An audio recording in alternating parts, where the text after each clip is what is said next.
Arise.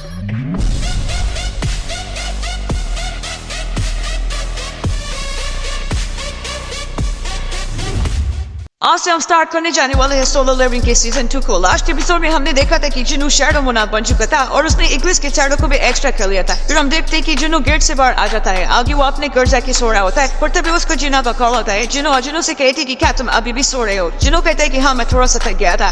Jinu को बताती है कि 2 बज गए हैं। ये सुन के जिनू एकदम से अपने बिस्तर से उठ जाता है। फिर जिनू से कहती है कि तुम्हें तो पता है ना, आज पेरेंट टीचर मीटिंग है। जिनू पूछता है कि मुझे वहाँ कब तक आना है? जिना बताते है 5 बजे। जिनू कहता है कि तुम चिंता मत करो, मैं लेट नहीं हूँ। जिना कहती कि मुझे पता है, पर जब तुम यहाँ पहुँचोगे तो मुझे एक कॉल जरूर करना। जिनू को जिना के होम रूम टीचर से मिला था। वो अपने कपड़ों को देखता है। वो समझ जाते हैं कि उसे कुछ अच्छे कपड़े पहन के जाना चाहिए। आगे हम देखते हैं कि जिनू बैंक में अपना डेबिट कार्ड और बैंक अकाउंट अपडेट करने आया होता है। बैंक की एक एम्प्लॉय जिनू का बैंक अकाउंट अपडेट कर देती है। तभी वो जिनू के अकाउंट में 1.4 बिलियन वॉन को देख के शॉक हो जाती है। वो जिनू से पूछते कि तुम काम क्या करते हो? जिनू बताते कि मैं एक हंटर हूँ। बैंक एम्प्लॉय को पता होता है कि हंटर अच्छा खासा कमा लेते हैं। वो सोच रहे होते कि जिनू को यह रैंक का हंटर होगा। तभी मौके वो बैंक एम्प्लॉय जिनू को अपने बैंक में न्यू इन्वेस्टमेंट में इन्वेस्ट करने को कहती है, पर जिनू तुरंत मना कर देता है। जिनू के स्कूल आ जाता है। जिनू को देख के जिन्हा अलग ही मुंह बना लेती है। वो जिनू से कहती है कि तुम कौन हो? तुमने असली जिनू के साथ क्या किया? जिनू से पूछता है कि क्या मैं अच्छा नहीं दिख रहा? जिन्हा कहती है मुझे कोई आइडिया नहीं, कोई इतना कैसे चेंज हो सकता है? जिनू से कहता है कि मुझे तुम्हारे होमरूम टीचर से मिला था, क्या मुझे कोई स्लाइड के साथ ट्रैक सूट को पहनना चाहिए था? फिर जिन्हा जिनू को होमरूम टीचर के पास ले जा रही होती है। सारी लड़कियां जिनू को देख के शॉक हो रही थी। तभी जिन्हा जिनू से कहती है कि तुम तो काफी पॉपुलर हो और देखा जाए तो तुम्हारी कोई गर्लफ्रेंड भी नहीं है, क्या मैं इधर किसी के साथ तुम्हारी सेटिंग करा दूं? लेकिन जिनू उसके गाल पकड़ के खींचता है और उसे चुप करा देता है। आगे वो जिन्हा के होमरूम टीचर से मिलता है। जिन्हा के होमरूम टीचर जिनू से कहती है कि मुझे नहीं पता था कि जिन्हा का भाई इतना हैंडसम है। जिनू मन में कह रहा होता है कि वो भी इस स्कूल से ग्रेजुएट हुआ है, पर वो इनसे पहली बार मिल रहा है। आगे वो टीचर जिनू को बताती है कि जिन्हा के ग्रेड्स काफी अच्छे है, वो दिल की भी बहुत अच्छी है, तो तुम्हें उसकी चिंता करने की कोई भी जरूरत नहीं है। मुझे उसके फ्यूचर की भी कोई चिंता नहीं है। तुम्हें तो जिन्हा का गोल पता ही होगा, उसे स्कूल के मेडिकल को अटेंड करना है। जिनू कहता है कि हाँ मुझे पता है। आगे टीचर बताती है कि जिन्हा के practical score, grades, report card सब कुछ एक्सीलेंट है। वो अपने गोल को हासिल भी कर सकती है, फिर भी उसमें कुछ ज्यादा प्रेशर मत डालना। जिनू कहता है मैं समझ गया। टीचर जिनू से कहती है कि तुम एक हंटर हो ना, अगर जिना अवेक हो जाए तो तुम क्या उसे हंटर बनने दोगे? जिनू कहता है बिल्कुल भी नहीं। टीचर कहती है कि मैं समझ गई, मैंने तुमसे ये इसलिए पूछा क्योंकि एक स्टूडेंट स्कूल छोड़ना चाहती है क्योंकि वो अवेक हो गई है और वो कुछ दिनों से स्कूल में भी नहीं आ रही। अगर ऐसे ही चलता रहा तो स्कूल को उस पर एक्शन लेना होगा। अगर वो हंटर भी बन गई तो कोई बात नहीं, लेकिन कम से कम उसे अपना ग्रेजुएशन तो कंप्लीट करना चाहिए। जिनू उसे पूछ रैंक क्या है? टीचर बताती कि मुझे हंटर के बारे में कुछ खास तो पता नहीं, लेकिन जितना मैंने सुना है उसका रैंक सबसे लोएस्ट है। जिनू समझ जाते हैं कि उसका रैंक ई है और जिनू खुद भी एक ई रैंक हंटर रह चुका है, तो वो समझ जाता है कि उससे मरने में जरा सा भी टाइम नहीं लगेगा। टीचर जिनू से कहती है कि अगर तुम्हें कोई परेशान नहीं है तो तुम क्या एक काम करोगे? वैसे वो जिना की एक फ्रेंड है, तो क्या तुम उसको कम से कम स्कूल फिनिश करने के लिए मनाओगे? जिनू उनसे कहता है कि क्या वो जिना की फ्रेंड है? टीचर कहती है हाँ, उसका नाम है हान सोंगी। फिर हमें इवनिंग में दिखाते हैं जहाँ जिनू एक अपार्टमेंट के नीचे आकर खड़ा था। तभी वहाँ पे एक लड़की आती है जो कोई और नहीं बल्कि सोंगी ही होती है। सोंगी जिनू से कह रही होती कि मिस्टर आप यहाँ पे क्या कर रहे हो? क्या आप वही हंटर हो जिसे टीचर ने मुझसे बात करने के लिए कहा था? जिनू सोंगी को उसकी और जिना की फोटो दिखाता है और पूछता है कि क्या तुम इस लड़की को जानती हो? क्या तुम इस लड़की की फ्रेंड हो? सोंगी कहती है कि हाँ ये तो जिना है। क्या आप उसके बड़े भाई है? मैं आपसे मिलने हॉस्पिटल में आई थी जब आप एडमिट थे। अब मुझे सब समझ आ रहा है, आप मेरे होमरूम टीचर को कैसे जानते हो, क्योंकि आप जिना के बड़े भाई हो। जिनू उसे कहता है कि वैसे हमारी कुछ ज्यादा जान पहचान नहीं है। फिर जिनू उसे डंजन के बारे में बताने लगता है। रेगुलर अटैक मैजिक बीस्ट पे काम नहीं करते, तुम्हारे पास एक हथियार होना चाहिए, पर तुमने हथियार भी ले लिया तो वो ज्यादा नहीं टिकेगा, तुम्हें बार बार उन्हें खरीदना होगा। इसलिए ई रैंक हंटर को प्रॉफिट कमाने में बहुत ज्यादा मुश्किल होती है। क्या तुम बिना हथियार लड़ने के बारे में सोच रहे हो? ये मत कहना कि तुम बस पैसे कमाने के लिए हंटर बनना चाहती हो। लेकिन सोंगी जिनू से कह रही होती कि आप यहाँ पे मुझे लेक्चर देने आ रहे हो तो इसके बारे में भूल जाओ, आप भी तो मेरी तरह एक ई रैंक हंटर हो। जिनू मन में कह रहा होता है कि मुझे पता था कि ये लड़की जिद्दी होगी, खैर मैं भी तो ऐसा ही था। वो उसे कह रहा होता है कि चिंता मत करो, मैं तुम्हें यहाँ क्विट करने के लिए मनाने वाला नहीं हूँ। जिनू मन में कहता है जब तक तुम उस खतरनाक दुनिया को